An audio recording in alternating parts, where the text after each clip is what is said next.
Aujourd'hui sur la face cachée de ce conflit syrien, c'est une véritable bataille énergétique qui semble se jouer en sous-main, bras de fer entre le Qatar et l'Iran autour du champ gazier le plus important au monde. Avec nous pour en parler, David Rigoulet-Rose, merci d'être avec nous. Vous êtes chercheur à l'IFAS, l'Institut français d'analyse stratégique, c'est à Paris, mais aussi en Belgique à l'Institut Medea à Bruxelles. Alors, en quoi cette bataille de l'énergie est-elle une donnée importante finalement de cette guerre? Oui, alors une variable sans doute importante qui n'est pas forcément la principale variable qui permettrait de tout expliquer, mais c'est certainement un aspect non négligeable de la question. En l'occurrence, le fait que la Syrie se trouve en quelque sorte comme un pays de transit potentiel pour exporter les hydrocarbures à la fois d'Asie centrale et du Golfe en l'occurrence, avec le grand champ gazier à la fois qatari et iranien. Alors, c'est un champ qui se trouve au cœur du Golfe Persique, 9700 km², corrigez-moi si je me trompe, qui court de part et d'autre de la limite entre les deux pays, entre le Qatar et l'Iran. Ça représente 51 000 milliards de mètres cubes de gaz. Alors c'est effectivement un champ absolument colossal qui a fait en grande partie la fortune d'ailleurs du Qatar.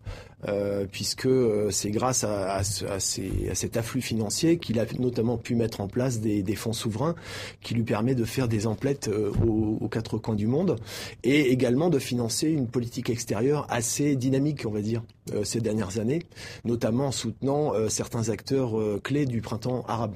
Mais d'un point de vue géopolitique, ça veut dire quoi? Ça veut dire finalement que le Qatar ne veut plus de Bachar al-Assad. Il n'y a pas si longtemps, il n'était pas forcément l'ennemi de Doha. Qu'est-ce qui a fait finalement qu'il y a eu un basculement? Il y avait des contradictions au niveau effectivement des enjeux énergétiques, puisque le Qatar avait l'idée d'utiliser la Syrie pour faire sortir le gaz pour éviter d'avoir à passer par le détroit d'Ormuz, notamment par les méthaniers qui transitent par le détroit d'Ormuz. Détroit que menace régulièrement de fermeture l'Iran. Même si c'est une voie internationale.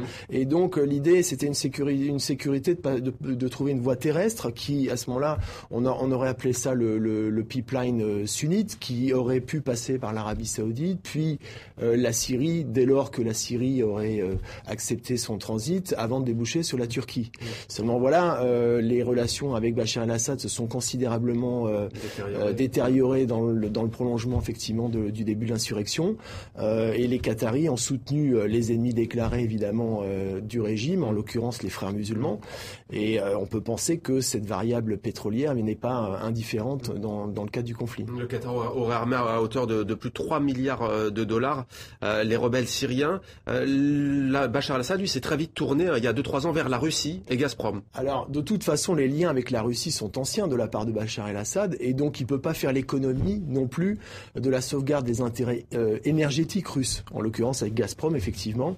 Et donc, de toute façon, les liens se sont rapprochés, raffermis, avec la constitution, dès le début de l'insurrection, d'ailleurs à l'été 2011, de ce qu'on appelle un pipeline chiite qui partirait donc de l'Iran, allié déclaré et affirmé de Bachar el-Assad, qui transiterait par justement l'Irak post-Saddam, donc devenu également un allié de Téhéran, et qui déboucherait sur la Syrie, notamment sur la Méditerranée. Dernière question, on vient de parler des Européens d'un point de vue diplomatique. Est-ce que l'Europe est partie prenante? Est-ce qu'elle a beaucoup à perdre dans ce dossier? On sait que les Européens dépendent beaucoup du gaz russe. On l'a vu avec la crise ukrainienne et le robinet coupé par Moscou. Les Européens sont dans une large incertitude par rapport à ces variables qu'ils ne contrôlent pas. C'est vrai que la dépendance vis-à-vis du gaz russe est omniprésente.